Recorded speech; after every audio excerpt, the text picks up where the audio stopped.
누가복음 14장이죠. 14장 6절까지 했습니다. 오늘은 7절부터 14절까지 함께 읽고 나눠보도록 하겠습니다. 찾으셨죠? 7절입니다. 청함을 받은 사람들이 높은 자리 택함을 보시고 그들에게 비유로 말씀하여 이르시되 내가 누구에게나 혼인잔치에 청함을 받았을 때 높은 자리에 앉지 말라. 그렇지 않으면 너보다 더 높은 사람이 청함을 받은 경우에 너와 그를 청한 자와 함께 너더러 이 사람에게 자리를 내주라 하리니 그때 내가 부끄러워 끝자리로 가게 되리라. 청함을 받았을 때 차라리 가서 끝자리에 앉으라. 그러면 너를 청한 자가 와서 너더러 벗이어 올라앉으라 하리니 그때 함께 앉은 모든 사람 앞에서 영광이 있으리라. 무릇 자기를 높이는 자는 낮아지고 자기를 낮추는 자는 높아지리라. 또 자기를 청한 자에게 이르시되 내가 점심이나 저녁이나 베풀거든 벗이나 형제나 친척이나 부한 이웃을 청하지 말라. 두렵건대 그 사람이 너를 도로 청하여 내게 갚음이 될까 하노라. 잔치를 베풀거든 차라리 가난한 자들과 몸 분편한 자들과 저는 자들과 맹인들을 청하라. 그리하면 그들이 갚을 것이 없으므로 네게 복이 되리니 이는 의인들의 부활시 내가 갚음을 받겠습니다 하시니라. 아멘. 지금 이 말씀은 어려운 말씀이 아닙니다. 예수님께서 하신 말씀 그대로 쉽게 우리가 이 말씀만 들어도 이해가 가는 그런 말씀입니다. 지금 예수님께서는 바리새인 서기관들의 어떠한 그러한 행태에 대해서 비판하시면서 거짓되고 또 위선적으로 사람들이 행동하는 것에 대해서 예수님께서 가장 싫어하시는 그러한 것들의 하나가 바로 그것입니다. 왜냐하면 하나님께서 사람을 만드실 적에 사람의 본성은 거짓되고 위선된 게 아니죠. 오직 참되고 진실되고 또 무엇이든지 옳고 칭찬받을 만하고 선하고 그렇죠? 그런 것들만 생각해라. 그것이 그리스도의 마음이니라. 그거 외웠었죠? 어디에 있어요? 빌립보서 2장 8절 말씀에 있는 겁니다. 예수님께서는 그런 것으로 꽉 차서 사람들을 보시고 또 사람들이 마땅히 예수님의 생각과 같아야 된다고 생각하시는 분입니다. 예수님께서는 지난 시간에 얘기했지만 말씀으로 모든 것을 창조하셨어요. 요한복음 1장 2절에 말씀으로 모든 것을 처음에 말씀이 계셨고 말씀이 하나님과 계셨고 그 말씀은 하나님이시니라 라고 하고 말씀으로 세상 만물을 창조하셨다라고 분명히 선포하고 있습니다. 그래서 그 말씀으로 오신 하나님께서 갖고 계신 생각 자체가 그런 거예요. 그게 바로 하나님의 생각입니다. 그래서 구원받은 그 백성들은 요한복음 1장 12절 말씀 여러분 다 알죠? 영접하는 자 그 이름을 믿는 자에게는 하나님의 자녀가 되는 권세를 주었사오니 바로 그 얘기에서 주님께서는 정말 마음이 답답한 거예요. 영접해서 주님의 이름을 믿고 어떻게 해요? 이제 하나님의 자녀가 됐단 말이죠. 그래서 영접했다는 얘기는 그 말씀 자체를 아멘으로 받아들였다는 얘기예요. 예수 그리스도의 생각을 제 생각대로 삼으면서 저는 예수님 따라가는 자입니다. 예수님의 종입니다. 나의 주인은 예수님입니다. 지금 이렇게 고백한 사람들, 그 사람들에 대해서 지금 말씀을 하시는데 마땅히 생각할 바를 생각해야 되는데 바로 그게 빌립보서 2장 8절의 말씀이다 라고 얘기하는 거예요. 그런데 사람들을 보니까는 그 생각 모두가 다 각각 틀리고 틀릴 뿐만 아니라 전혀 예수님과는 맞지 않은 그러한 생각을 하고 있기 때문에 작은 것, 그럼 작은 거죠. 지금 일상생활에서도 우리가 항상 경험하는 것이고 작은 것을 보면서도 예수님께서 정말 너무 답답하신 거예요. 그래서 지금 이 설명을 해주시는 거예요. 그래서 일상생활을 살면서 대부분의 사람은 어떻습니까? 대부분의 이 사람들은 내가 얼마나 중요한 사람인가라고 하는 것을 다른 사람들에게 보여주기 원해요. 나타나길 원합니다. 그래서 이를 내가 얼마나 중요하고 저 사람 참 쓸모있는 사람이야 이렇게 다른 사람한테 각인이 되면은 인기가 높아지고 그 사람을 의뢰하게 되고 그렇죠. 그럼 자기가 그런 것을 통해서 부와 이익을 얻게 되고 이런 생각을 하고 있습니다. 그게 성공했다고 이 세상에서 생각하는 거죠. 하지만 이 다른 사람이 하찮게 느끼게 되면은 그 자기가 성공하지 못했다 이렇게 판단을 하게 되는 게 현실 세계죠. 이 세상이죠. 그것은 하나님의 진리가 하나님의 판단 기준이 이 세상과는 다르다라고 하는 겁니다. 그래서 여러분과 나는 성도들이기 때문에 하나님의 거룩한 백성이기 때문에 하나님의 자녀이기 때문에 하나님의 기준에 맞춰야 되는 거죠. 이 세상 것은 우리가 눈으로 항상 보고 있어요. 이 세상에서 뭔가 잘 되고 뭔가 했다는 사람, 우리나라 모든 대통령은 다 어딜 갔다 왔어요? 다 감옥 갔다 왔어요. 감옥 안 갔다 온 사람이 거의 없어요. 대통령 되는 길은 감옥 가는 지름길입니다. 역사적으로 그렇잖아요. 다 가가지고 거기서 인간 페인되고 싹싹 털리고 인간 밑바닥까지 갔다가 간신히 뭐 사면되고 해가지고 그 나오는 거잖아요. 그 사람들이 얼마나 높은 자리에 앉았겠어요? 그 사람들만 오면 여기 앉으십시오. 여기 앉으 그 높은 사람이 앉는 테이블을 헤드 테이블이라고 그러잖아요.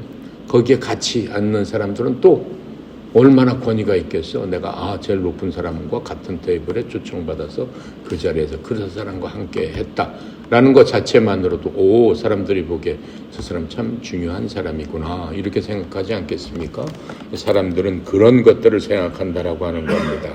그래서 예수님 시대에도 벌써 2000년이지만은 똑같아요. 왜요? 인간의 본성이 똑같기 때문에. 인간 본성 자체가 죄성을 갖고 태어나고 또 하나님의 말씀이 그 안에 없게 되면은 그 죄성 그대로 나타나게 되기 때문에 똑같습니다. 그래서 오늘날 같이 사회에서 높은 신분으로 보호받고 강조되는 그러한 신분의 상징으로서 그런 자리를 차지하게 되는 겁니다. 그래서 좋은 곳에 초대받아서 높은 자리에 앉혀지게 되면 사람들이 그 사람이 얼마나 중요한 사람인지를 알게 되는 겁니다. 중요한 것은 그 당시나 지금이나 마찬가지예요. 사람들이 중요하게 생각하는 게 뭐가 돼야 되겠어요? 그 사람의 인격이 올바라야 되는 거죠. 그 사람의 인격이 올바라야 되는 거예요. 그 사람의 인격이 올바라야 되는 거지 그 사람의 평판으로 그 사람을 판단하면 안 되는데 세상은 그 사람의 평판으로 판단하고 있는 거죠. 그래서 좋은 자리에 앉게 되는 것이 올바른 삶을 사는 것보다 중요하다고 생각했기 때문에 그 좋은 자리에 앉기 위해서 치열하게 경쟁을 하고 있는 겁니다. 그래서 신약시대에서는 이 주인과 더 예수님 그 시대에는 주인과 가까이 앉을수록 더 사회적으로 계층이 높은 것이고 다른 사람들로부터 더 많은 그러한 주목을 받게 되는 겁니다. 지금도 마찬가지죠. 저희니 많은 사람들이 그렇게 앉기를 원하는 겁니다. 그런데 예수님께서 지금 말씀하고 있는 거죠. 그래서 이러한 태도는 성공에 대한 잘못된 모습을 보여주고 있는 겁니다. 여러분 아인슈타인 다 알죠? 아인슈타인 뭐라고 얘기했어요? 성공하는 사람이 되려고 하지 말고 가치 있는 사람이 되려고 노력해야 된다. 아인슈타인도 신학자죠. 가치 있는 사람이 되려고 누구한테 가치 있는 사람? 사람들한테 가치 있는 사람, 하나님께 가치 있는 사람. 우리는 그런 사람이 되기 위해서 열심히 노력을 해야 돼요. 대부분 가치 있는 사람들은 어때요? 결국에는 인정을 받습니다. 결국은 인정받고 합당한 존경을 받는 것이 대부분의 일입니다. 그런데 그렇지 못한 경우가 있어요. 어떤 그 선교사가 아프리카에서 40년 동안 선교를 하고 이제 은퇴해서 예전 얘기입니다. 배를 타고 미국으로 돌아왔습니다. 근데 같은 배 대통령이 타고 미국을 순방하다가 이제 같은 배를 타고 돌아오게 됐습니다. 그랬는데 그 배가 도착하자마자 배 밑에 엄청난 그 군악대와 이러한 그 환영 퍼레이드가 있습니다. 선교사가 속으로 생각해서 나를 위해서 저렇게 그 환영 퍼레이드하고 이러한 것들을 모아서 나를 환영해 주나 이렇게 생각했습니다. 그런데 어때요? 그게 아니고 대통령을 맞이하기 위해서 그렇게 군중들과 군합대가 모여서 빵빠레로 울려 퍼집니다. 대통령이 먼저 레드카펫을 밟고 딱 다 내려갔습니다. 이 선교사는 자기를 마중 나온 사람은 고작 자기 가족밖에 없습니다. 쓸쓸하게 배에서 내리면서 본인 스스로 생각을 해봤습니다. 내가 40년 동안 내가 헌신을 다해서 오지에서 사람들에게 하나님의 복음을 전하고 내가 이렇게 귀향을 했지만은 나를 반겨줄 사람 한 사람도 없구나 라고 쓸쓸하게 생각하면서 그것을 내려오는 배에서 내려오는 그러한 모습이 실제로 그렇게 있었습니다. 하지만 하나님께서 말씀은 뭐라고 하는 거예요? 이 세상에서 그러한 것들을 얻으려고 생각하지 말라. 내가 하는 선한 일을 남한테 모르게 해라. 내가 오른손이 하는 일을 왼손이 모르게 해라. 이렇게 말씀하시죠. 그 모든 상급은 어디에 있다는 거예요? 이 세상에 빵빠레가 아니고 내가 부활하는 그때 주님께서 너를 어떻게 해요? 천국에서 그 이상으로 모든 천군 천사와 함께 너를 맞아주리라 라고 하는 더 큰 하나님의 크신 영광 가운데 영원한 하나님의 축복을 받게 되는 거죠. 잠언 25장 6절부터 7절에 이런 말씀이 있습니다. 왕 앞에서 스스로 나아지 말며 위대한 자들의 자리에 서지 말라. 사람이 내게 이리로 올라오라 하는 것이 내 눈에 보이는 통치자의 앞에서 내가 낮아지는 것보다 나으니라. 이렇게 말씀하고 있습니다. 하나님께서는 우리를 높여주시기 위해서 모든 것들을 준비하고 예비하신다고 그랬어요. 주님께서 이 땅에 계시면서 부활하셔서 천국에 가시면서 그 하신 말씀이 그거잖아요. 내가 가서 너희들이 예비할 그곳을 내가 다 마련한 다음에 내가 너희들을 데리러 오리라. 너희들은 누구예요? 하나님의 자녀들, 또 하나님의 그 제자들로서 이 땅에서 하나님께서 부탁하신 그 말씀을 신실하게 이루고자 하는 바로 그런 사람들. 어떠한 모습으로? 오른손이 하는 것을 왼손이 모르게 겸손하게, 그렇죠? 오직 주님만 따라가면서 주님의 말씀만 나의 등불이고 내 길의 빛입니다 라고 고백하면서 그 길로 한 발 한 발 따라가는 그 사람들을 지금 얘기하고 있는 겁니다. 자, 예수님께서 손님들의 가장 낮은 자리에 앉으라고 지금 말씀하시죠. 낮은 자리에 앉으라고 이렇게 지금 충고하십니다. 이 말씀은 예수님께서 그냥 그 좋은 말로 하는 말씀이 아닙니다. 더 높은 자리를 예수님께서는 보장하고 계시는 겁니다. 가장 낮은 자리를 차지하는 것이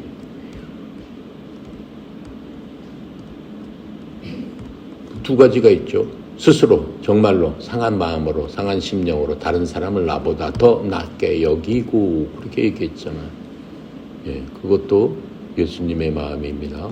다른 사람을 나보다 더 낮게 여기고 내 일뿐만 아니라 그 사람의 일을 돌보는 것이 예수님 마음이다. 이렇게 말씀하셨어요.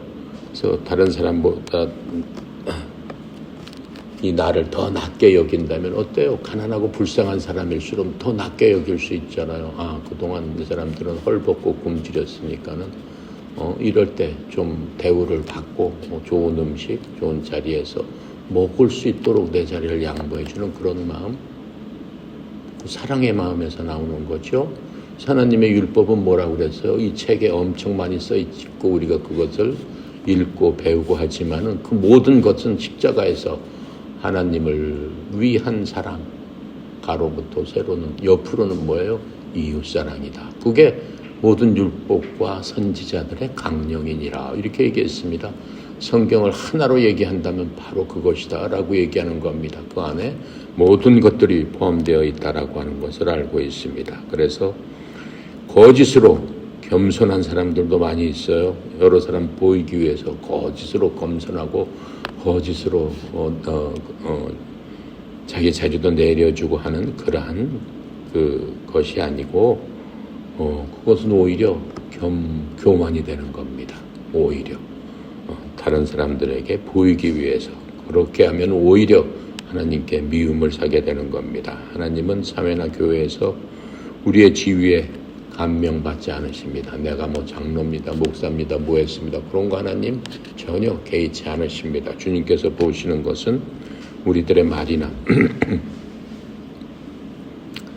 생각하는 것에 영향을 받지 않으십니다. 생각으로 이쪽에 앉으세요 이렇게 얘기하죠. 생각이 그 말로 앉는 거니까. 그런데 주님께서 보시는 거는 거예요. 하나님의 말씀은 살았고 운동력이 있어서 어떠한 수술칼보다도 더 날카로워서 우리의 영과 혼과 골수를 쪼갤 뿐만 아니라 내 생각과 내 그 생각의 의도도 쪼개서 보시느니라 주님 말씀하셨어요. 히브리서 10장 6절 말씀이에요. 그렇게 말씀하셨어요.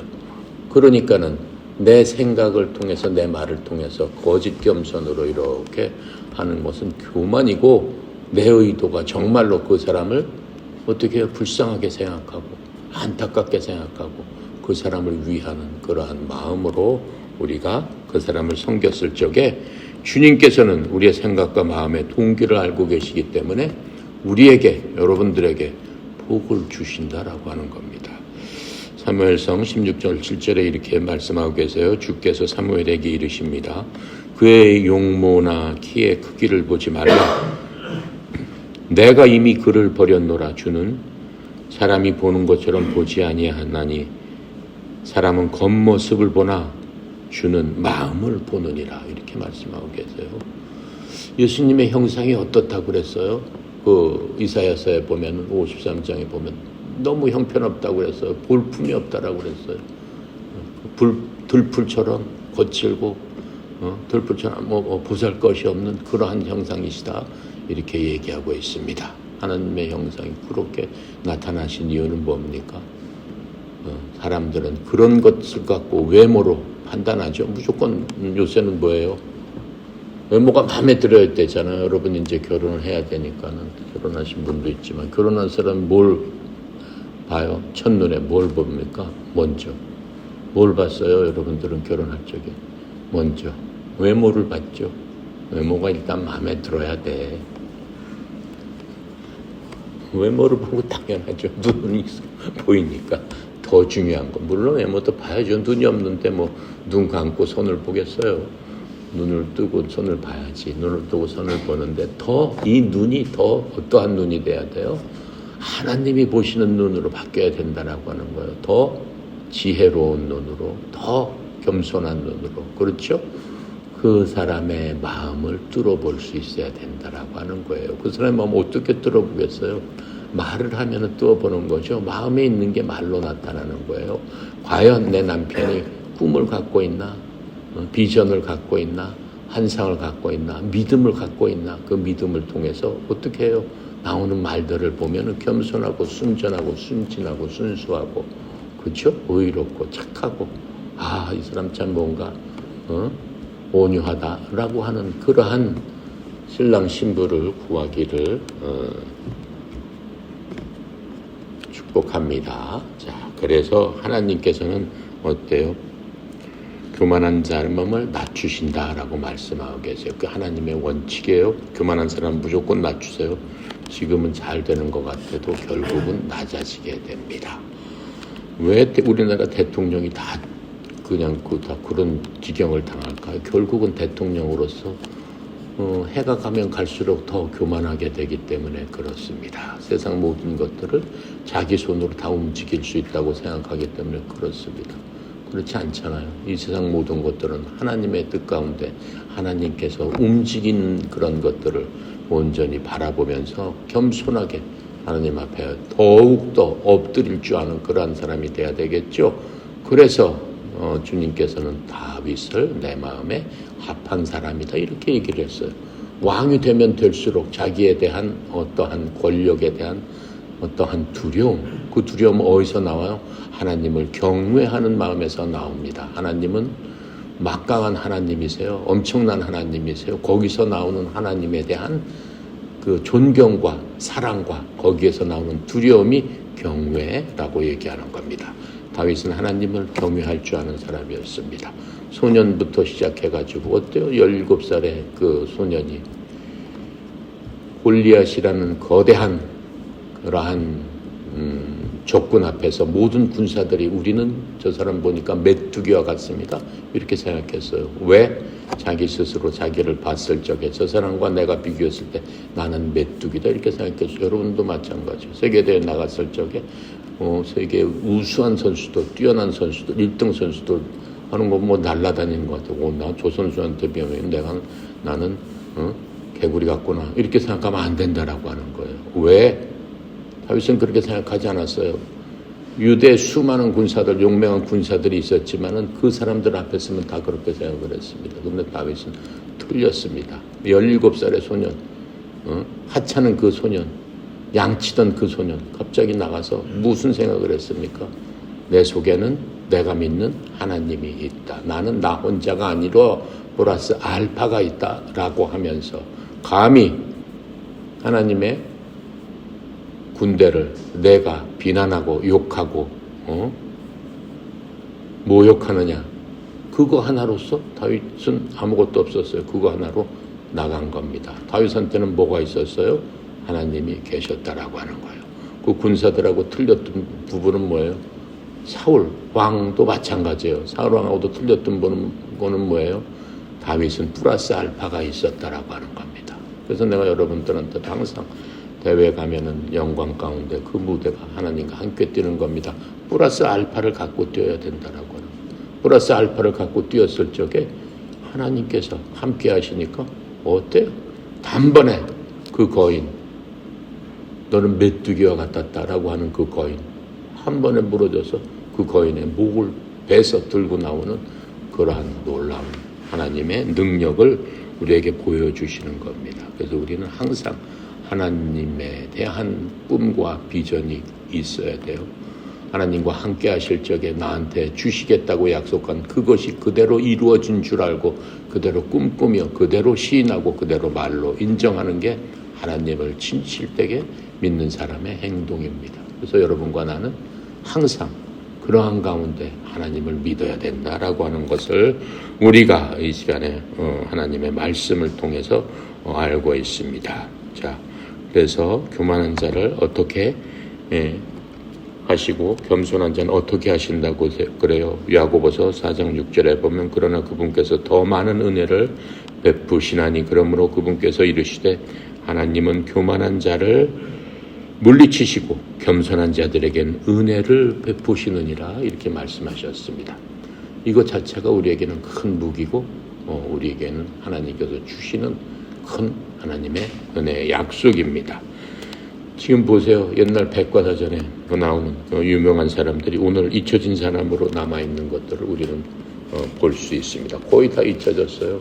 옛날 유명한 사람들 그 당시에는 누구나 어린애기도 알 수 있었던 사람 지금 얘기하면 모르는 사람이 허다해요. 자, 그래서 이 겸손은 그리스도인 삶에서 우리가 갖춰야 될 근본적인 소양이고 또 근본적인 은혜지만은 그것을 찾는 것이 그렇게 쉽지 않습니다. 진정으로 하나님 앞에 겸손해서 하나님의 말씀에 순종하는 사람이 많지 않습니다. 스스로 이 겸손하다고 생각하면서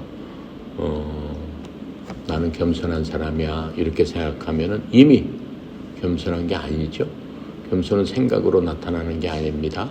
자기 생각과 말과 그 모든 것들이 자기 속에 녹아져서 항상 행동으로 자기도 모르는 사이에 나타나는 겁니다. 그래서 겸손은 우리 자신을 비열하게 만드는 게 아니에요. 단순히 우리 스스로를 생각하는 것이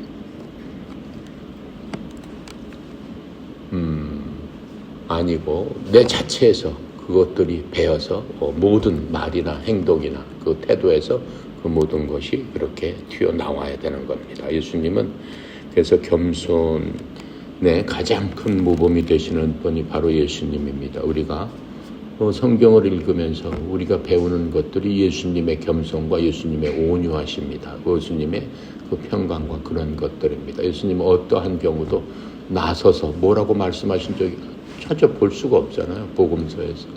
그렇죠? 겸손하게 누가 얘기를 해도 그거 다 받아주면서 거기에 대해서 겸손하게 답변을 하셨죠.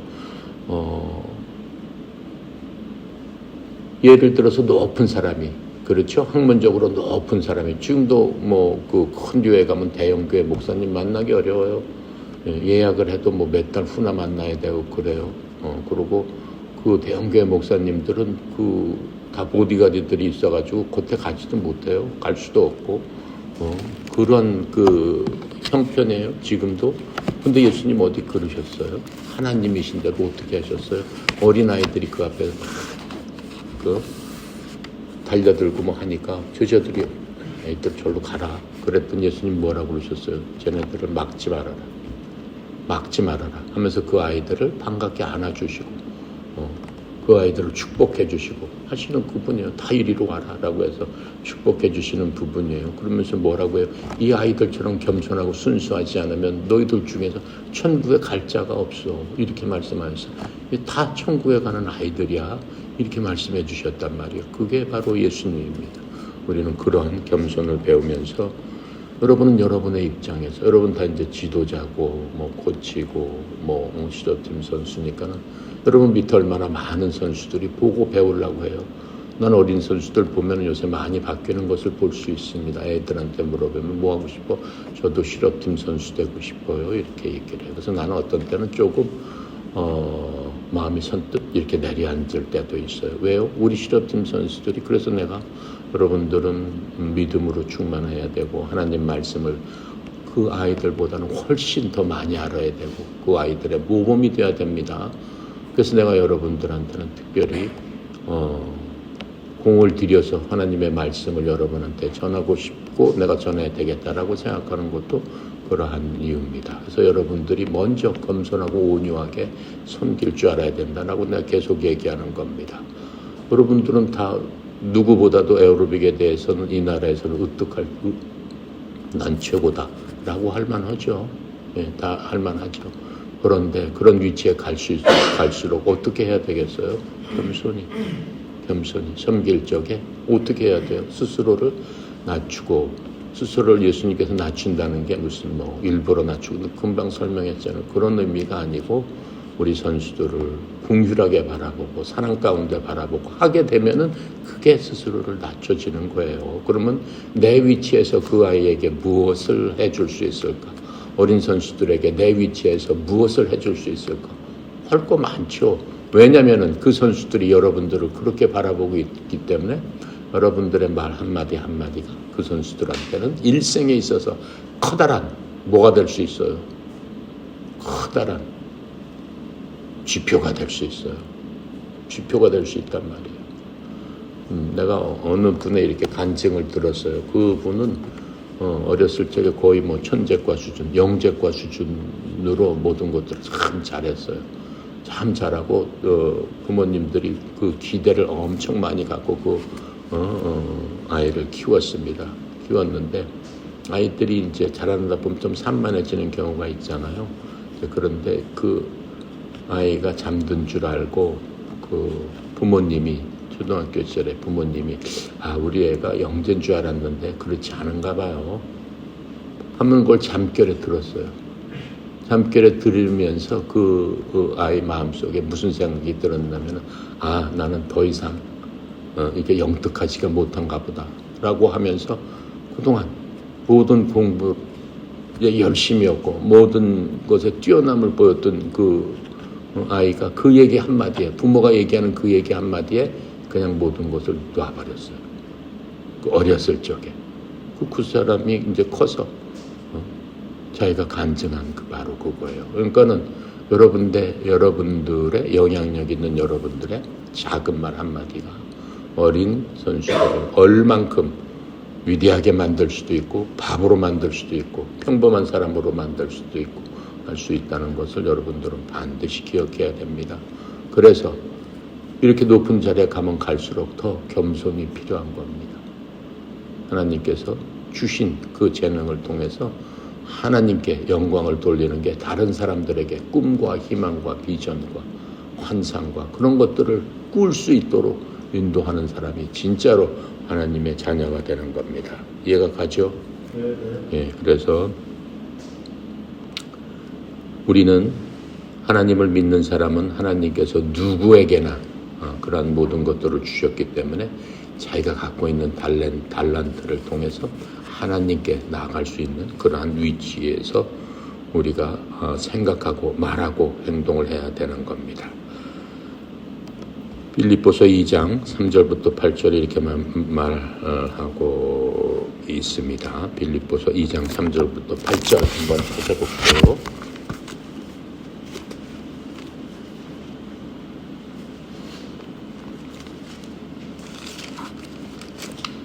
(3절부터) (8절까지) 함께 읽어봅시다. 아무 일에든지 다툼이나 허영으로 하지 말고 오직 겸손한 마음으로 각각 자기보다 남을 낮게 여기고 각각 자기 일을 돌볼 뿐더러 또한 각각 다른 사람의 일들을 돌보아 나의 기쁨이 충만하게 하라. 너희 안에 이 마음을 품으라. 곧 그리스도 예수의 마음이니 그는 근본 하나님의 본체시나 하나님과 동등됨을 취할 것으로 여기지 아니하시고 오히려 자기를 비워 종의 형체를 가지사 사람과 같이 되셨고 사람의 모양으로 나타나사 자기를 죽기까지 복종하셨으니 곧 십자가에 죽으심이라. 이게 바로 예수 그리스도의 겸손이에요. 그렇죠? 예수 그리스도의 겸손이에요. 죽으시면서까지도 어떻게 했어요? 겸손하게 돌아가셨잖아요. 처음부터 끝까지 일곱 과정 하나가 온전히 겸손하게 돌아가신 그 하나님을 우리가 볼 수 있습니다. 자, 또 12절부터 14절에 보면은 이렇게 얘기하고 있죠. 예수님이 이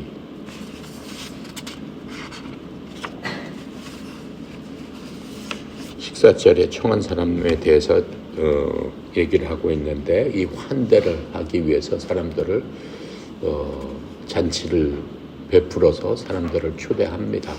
초대했는데 그 환대 자체가 거짓된 환대가 있다라고 하는 거예요. 진실되게 그 사람들을 진짜 섬기기 위해서 하는 환대라는 거는 잘 대해준다는 거 아니에요. 잘 섬긴다는 거 아니에요. 근데 그게 거짓 위선적인 환대가 있다라고 얘기하는 거예요.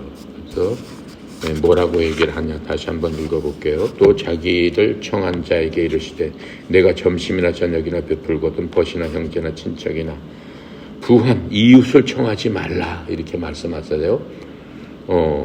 그 사람들이 너를 도로 청하여 내게 가품이 될까 하라. 대신에 잔치를 베풀려거든 차라리 가난한 사람들과 몸 불편한 자들과 저는 자들과 맹인들을 청하라. 그리하면 저희가 갚을 것이 없으므로 내게 복이 되리라. 그 얘기는 뭐예요?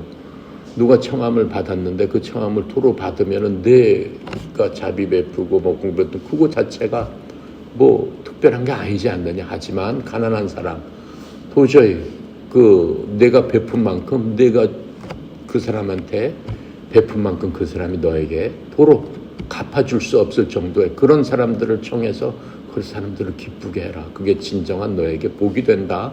그렇게 하시면서 뭐라고 얘기해요? 그렇게 작은 것들이죠. 보면은 너무 큰 거 아니에요. 작은 것들이에요. 가난하고 헐벗고 굶주린 사람들한테 무슨 고대 공실에서 매는 그런 음식을 차려서 그 사람들을 대접하라는 게 아니잖아요. 그 사람들 헐벗고 굶주리고 병들고 먹을 것도 없고 하니까는 웬만큼 차려줘도 그 사람들한테는 후한 음식이 되고 후한 밥상이 되는 거잖아요. 그러니까 자기가 진심을 다해서 그 사람들을 데려다가 초청해서 그 사람들을 환대했을 경우 무슨 일이 발생한다는 거예요. 맨 끝절에 보니까는 부활 시에 내게 가품이 있으리라. 무슨 얘기예요?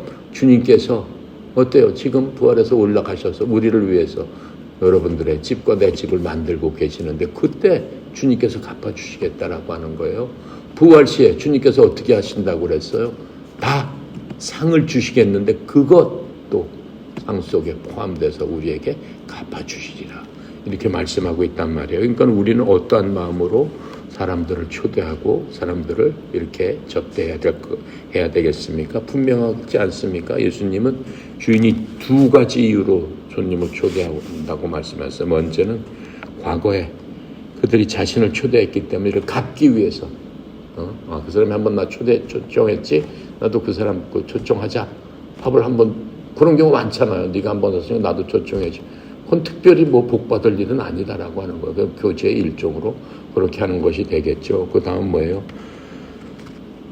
다른 사람들에게 부담을 줘서 네가 잔치 베풀 적에 나도 꼭 초청해라 라고 하는 그러한 마음으로 초청하는 경우, 이건 뭐예요? 교만과 이기심이다 라고 얘기하는 거예요. 그거는 다른 사람을 환대하는 어떠한 사랑과 은혜를 베푸는 그러한 표현이 아니다 라고 지금 말씀하고 있는 겁니다. 그래서 예수님께서는 사람들의 마음 하나하나를 꿰뚫고 보고 계십니다. 아까 얘기한 대로 우리의 그 모든 것들의 생각의 의도까지도 알고 계시는 분이기 때문에 이런 말씀을 해주시면서, 예수님은 우리가 친구와 가족과 즐기는 것을 금지한 게 아니죠. 그렇게 해야죠. 그렇게 교제를 해야죠. 하지만 가족과 친구만으로 즐기지 말라고 경고하시는 겁니다. 우리가 여유가 있을 적에 오히려 다른 사람들, 헐벗은 사람들, 소외된 사람들, 그러한 친구들을 초청해서 대접을 하는 것이 우리에게 복된 일이다라고 얘기하는 거고, 하나님의 자녀로서 반드시 해야 될 일이다라고 하는 겁니다. 그래서 하나님께서 우리를 통해서 그런 것들을 통해서 찬양을 받으시고 영광을 받게 되는 것입니다. 그래서 이 땅에서 일시적으로 보상을 받는 그러한 행동이 아니고, 하나님께서 부활 때 주시는 그러한 상급을 받을 수 있는 그러한 자들로서 우리가 행동을 해야 되겠죠. 거기에 대해서 마태복음 6장 1절부터 4절까지 우리에게 하시는 말씀입니다. 너희는 사람들에게 보이려고 그 앞에서 구제하지 않도록 주의해라. 그렇지 않으면 하늘에 계신 너희 아버지께 너희가 보상을 받지 못하느니라. 그러므로 너는 구제할 때 위선자들이 사람들로부터 영광을 얻으려고 회당과 거리에서 하는 것처럼 내 앞에 나팔을 불지 말라. 진실로 내가 너희에게 이르노니 그들은 자기의 보상들을 이미 받았느니라. 오직 너는 구제할 때 오른손이 하는 것을 내 오른손이 모르게 하며 너의 구제하는 일이 은밀한 가운데 이루어지게 하라. 그리하면 은밀한 가운데 보시는 내 아버지께서 친히 내게 드러나게 갚아주시리라. 이렇게 얘기하고 있습니다. 하지만 이 세상 사람들은 어때요? 어떤 분이 이번에 무슨 1억을 기부하셨습니다. 장학증서 사람들 다 모아놓고 박수치고 감사장 주고 표창장 주고 그렇게 하잖아요. 주님께서 뭐라고 했어요? 너는 이미 이 땅에서 너의 영광을 모두 받았느니라. 하나님 아버지께는 받을 것이 아무것도 없다. 이 땅에서 다 받았으니까 내가 영광을 누리지 않았느냐. 그렇게 말씀하고 있는 겁니다. 자, 그래서 이 심판날에 하나님 앞에 우리가 누구나 씁니다. 여러분도 쓰고 나도 씁니다. 이 심판날에는 어떻게 해요? 사람들의 눈에서 이 으뜸인 사람이 하나님의 눈에서는 꼴찔 수도 있다라고 하는 거예요. 그렇게 영광을 이 사람은 일생 동안 몇백억을 지어서 뭘 하고 뭘 해서 거기에 가면 어때요?